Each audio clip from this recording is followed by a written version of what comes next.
Yeah, thank you, Mr. Speaker. I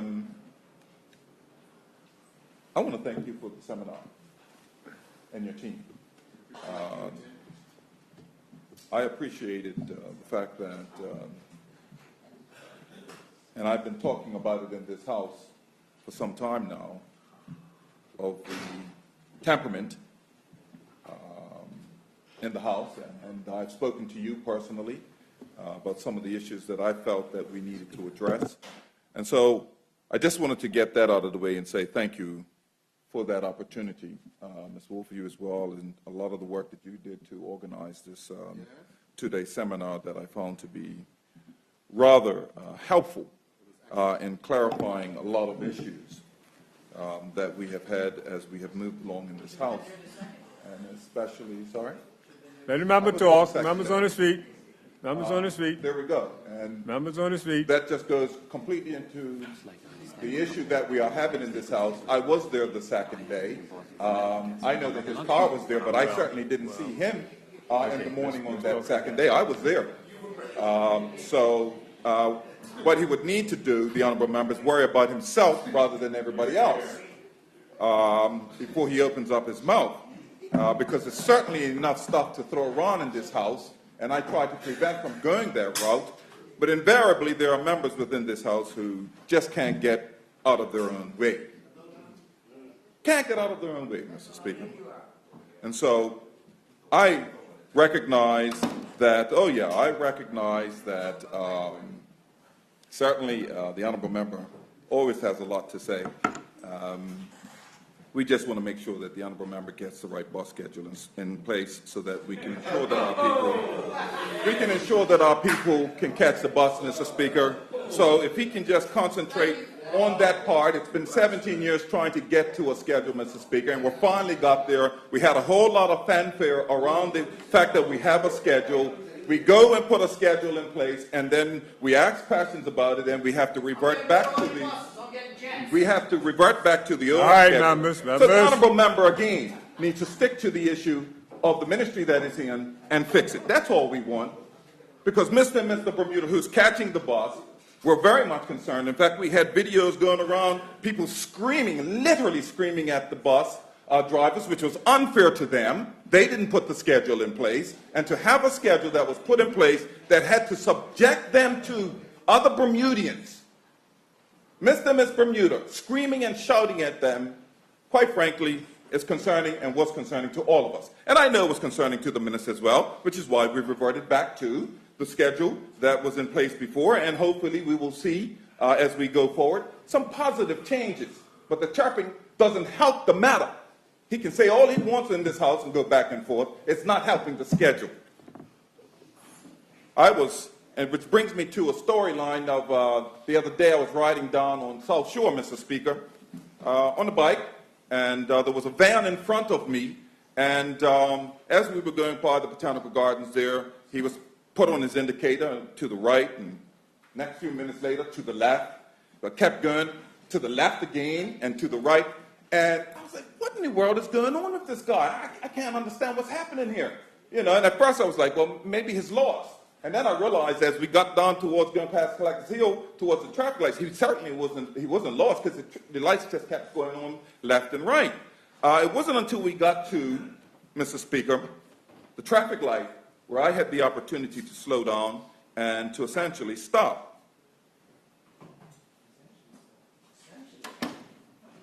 Basically stop.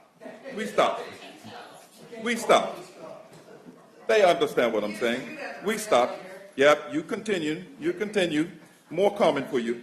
I stopped at the traffic light and realized that behind the van I was, and it wasn't until I had that still moment while sitting on the bike that I realized that my indicator was on. And what the van in front of me was attempting to do was send a message to me, listen, you might cause an accident because your indicator light is on. Happens all the time. And so in this honorable House, Mr. Speaker, we had the opportunity to have that session, but yet here we are. Honorable members can't even slow down to listen. Slow down to even maybe just think for a moment so they can have clarity. but yet the chaplain's got to go back and forth. We're not going to get anywhere. We're not going to get anywhere. And I can guarantee you, Mr. Speaker, that we'll be rest of the year trying to figure out how to figure out what to do with a bus schedule, what we're going to do about lowering the cost of living for Bermudians, what are we going to do about the economy that is faltering in Bermuda. And no matter how much spin we put to all of these issues, when we look at the figures, beating a dead horse, this economy is tanking. And when you read in the newspaper the articles by professional services who've come and said, since 2008, we have lost 7,000 jobs in this country, that we need to get more people back into this island, because every work permit that is issued out, every person that comes back into the island, whether it's a Bermudian or work permit holder, it means a job for Bermudians. So everyone that comes back, whether it's Bermudian, work permit, or the likes, there is a job created for a Bermudian. And so my concern, that is a correct statement. It's a statistic that has been in place for years. So what you need to do is go check your statistics. Point of order, Mr. Speaker. You have no reference for it at all. Member, just direct your conversation this way. Don't turn and talk to anybody else. Turn and speak to me. Okay? All right. Point of order? Yes, the honourable member is misleading the House, Mr. Speaker, and I'm going to help him out. Sure, help me out. Because he just made a statement that said, for every non-Bermudian job, it creates a Bermudian job. And the honourable member, Scott Simmons, told him he was wrong, and that's where he went off on a little tirade. The honourable member, if he's going to get up and talk statistics, he should get it right. And let me help you out. Sure, help me out. The actual number is, for every non-Bermudian job, it creates 2.1 Bermudian jobs, not 1-to-1. So if you're going to quote, let's get it right. Thank you, Mr. Speaker. Let me just clarify what I was doing. We've had that statistic all along. I was reading a statistic that was done by John White as he was the president, whatever the title is that he had of the Chamber of Commerce. And he put these statistics into the paper based on the information that he had begun. And I'll read it to you, Mr. Speaker. It says, statistically, every work permit holder or wealthy non-Bermudian resident creates at least one job for a Bermudian. And that was the statistic that I was referring to. So I understand and I appreciate the honourable member wanting to clarify, but it goes back to the importance of this economy and what it is that is needed in order to get us where we need to be, Mr. Speaker. We continue to hear about the idea and the thought. Point of order, Mr. Speaker. Point of order. Point of order. Point of order? Yeah, Mr. Speaker, the honourable opposition leader is misleading the House. Mr. Speaker, as it relates to his point on whether or not every single foreigner, every single work permit holder, irrespective of what he read just now, it is quite obvious to us all that unless there are certain segments in this community, business community, where an IB job or will create, or a foreigner's job will create a job for Bermudians, we should not leave this honourable House presenting the perception that every single foreigner who comes here, every single permit holder, creates a job for Bermudians. It is incorrect, it is not right, and that is not how we go. It's not that. Thank you, Mr. Speaker. I'll let everyone sift through exactly, slow down and think about what he just said, and sift through that. Just talk to me and you'll be safe. Direct your comments here. This is wherein lies the challenge with getting the economy where it needs to be. Because we have some who have thoughts and ideas about where they think it should be, some who have thoughts and ideas about statistics and the likes. We know, as we just heard from the Point of order. Minister of... Point of order, Mr. Speaker. Mr. Deputy? Speaker, I certainly agree with what Scott Simmons says, because if you bring in a dishwasher, tell me how many jobs... Point of order, Mr. Speaker. Point of order, Mr. Speaker. Let me make a point of order. How can you do a point of order on what he's saying? I haven't even said anything yet. No. He's making a point of order on the come out of work permits and buying jobs. Just refer to the honourable member and what he said, not what I said. Mr. Speaker. And the perception. The honourable member said perception. Mr. It's the Speaker. perception. Okay. Hold on. Your comment has to be directed at the Speaker, and your comment is Right. in regard to his comments on work permit, on the work permit. So you have to have your comment there. That's an erroneous statement, because not every work permit holder creates X amount of jobs for meters. A dishwasher does not create any jobs per meter. Now, if you're talking about somebody in a higher income bracket, that may be true, but not, so we can't say that.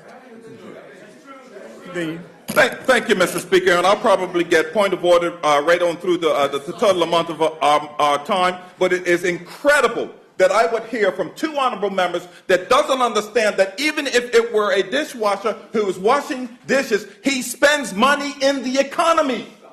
And that money, and the statistics have been there. Point of order, Mr. Speaker. Unbelievable. Members, members, we can let the member finish his statement, and then you can make your statement, but make your comment real brief. No, Mr. Speaker, I just want to say that best-in-class research indicates that just migration at the higher levels, professional and otherwise, can bring demonstrable benefit to a country. But they're perfectly right. At the lower occupational levels, if I can use that term, low-skilled foreign labor, it harms your labor market with respect to non-college educated persons in your own economy. Thank you, member. That's research, global research. Thank you, member. Member, continue. Mr. Speaker, therein lies the challenge, and therein lies why the economy is tanking. Therein lies why we have almost gone a 4-year of retail sales declining, confidence declining, and we are continuing Point of order, Mr. to Speaker. struggle. Point of order, Mr. Speaker. The honourable member just said that this is why the PLP government's economy is tanking, and we just released Point of order. GDP I increase. didn't say PLP. You said that's why their economy. He said their economy is tanking, which would be a reference to the PLP government's administration. Okay, your point made. The point is that we just released GDP growth numbers, which means that the economy is actually growing, not tanking. Continue on. Thank you very much, Mr. Speaker. We certainly agree with the honourable member, if we listen to the rhetoric that's going on, that this speech is tanking. I can't get 2 sentences out because obviously they have not been reading the numbers. You can say your GDP is increased, but I have been looking at the retail sales figures, and if we look at those figures, they continue to decline for Bermudians in jobs every single day. There isn't probably one of these members that is in this House who's not bombarded with the fact that somebody is looking for a job, that somebody is looking for some way to lower their costs. And the only way that we have seen thus far that the lowering of the cost in Bermuda for our members is we get a poster that says, well, we're lowering the cost of living for residents of Bermuda by taking diet soda from 35% down to 15%. And clout and boast that that's the way that the government is lowering the cost of living. I thought the whole purpose of the soda was to get people from drinking soda in the first place. A health message. But yet we get bombarded with... Point of order, Mr. Speaker. Oh, yeah, I want to hear from you. Mr. Speaker. Point of order. We take your point of order. Thank you. This honorable member is misleading the House. I'll give him the benefit of the doubt, and perhaps it's inadvertently. The government did raise the sugar tax, as you would know. We reduced it several months ago with respect to diet sodas, primarily as a result of a call from those persons in the industry that sold diet soda. Thank you, Mr. Speaker. I really... Continue on, member. Yeah. I appreciate that, and that's why they took it down from their post, because I don't think the perception by the public was because of that. Can you find that poster now? They took it down, and they took it down for a reason, because it didn't make any kind of sense. No sense at all.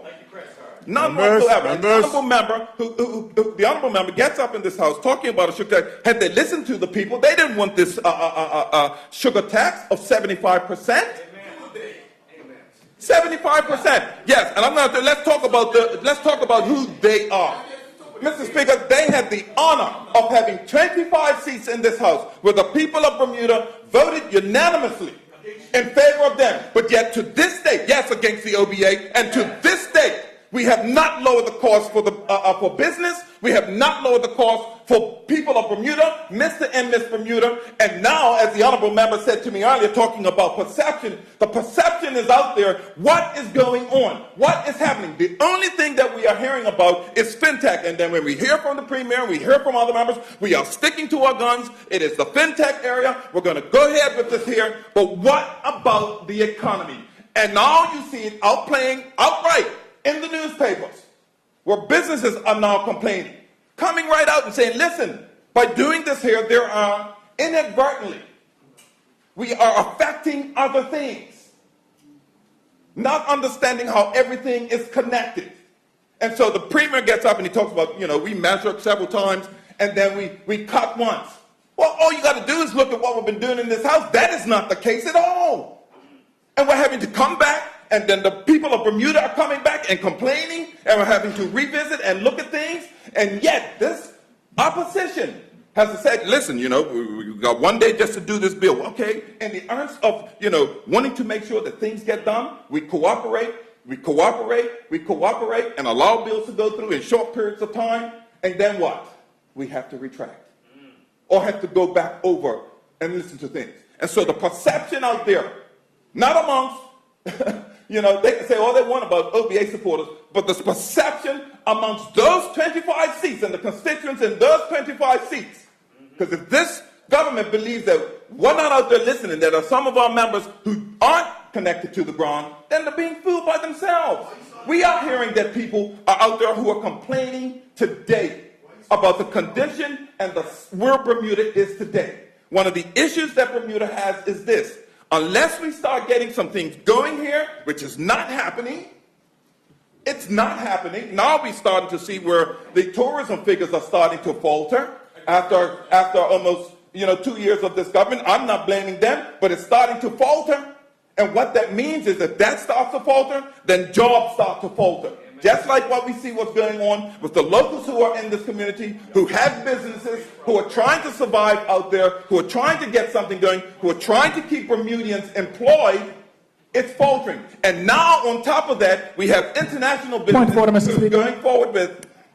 The honorable member is talking about it's the PLP government's vote for the tourism numbers, but the tourism numbers are going down because airline fares are going up because there are taxes that have been increased on the per person ticket because of the airport deal in the way it was structured. So that is actually the OBA that is causing the tourism numbers to go down.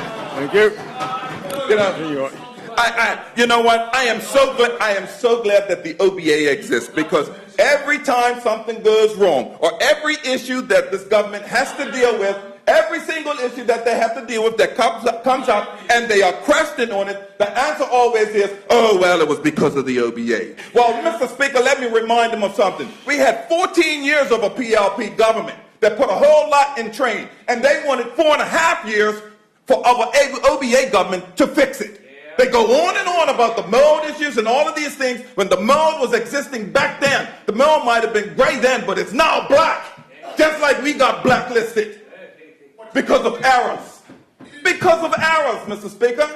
And you know what? Yes, we didn't fix it, but you didn't fix it. You didn't address it from the first place. So tit-tat, go back and forth. You are government now. You have to answer to the issues that are out there. And if you get on going with the business that is at hand, then we wouldn't have to be going back and forth. We complain about the America's Cup, $300 million put into the economy. A panel comes forward and does a whole report. Mix of PLP supporters, OBA supporters, and no supporters at all. Puts out a fair report to say this was a good deal, but yet we still continue to cast it in a shadow of darkness. Oh, well, it didn't do anything. Well, I can tell you the people that I'm hearing on the street, where I come from, Pookie Don and St. David's, are still looking for a job and said, you know what, join the America's Cup, I got something. And what we read in the paper today, we see the Endeavor program and the likes. I ain't talking about white members, I'm talking about black members who benefited.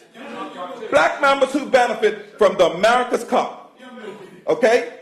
But yet we had all kinds of music fests and all kinds of things back in the day, and it didn't amount to anything. The one time, yeah, it's all over. So you fix the economy. Get jobs on the table, because the only jobs that were created and are being created, quite frankly, are from the legacy of 4.5 years of the OBA, where we saw positive numbers. What job have you created? And every time we ask the premier, please, listen, guy, tell us what's going on. The 80 companies, you must be able to tell us a little something about some of those numbers. We get nothing back. How many work permits then have been produced? Tell us something. Give Bermuda the opportunity to say something. You know, Mr. Speaker? And so we have, this is incredible. Yeah, thank God. Thank you, honourable member. This economy. Thank you, honourable member. Don't do something that's going to crash in your head.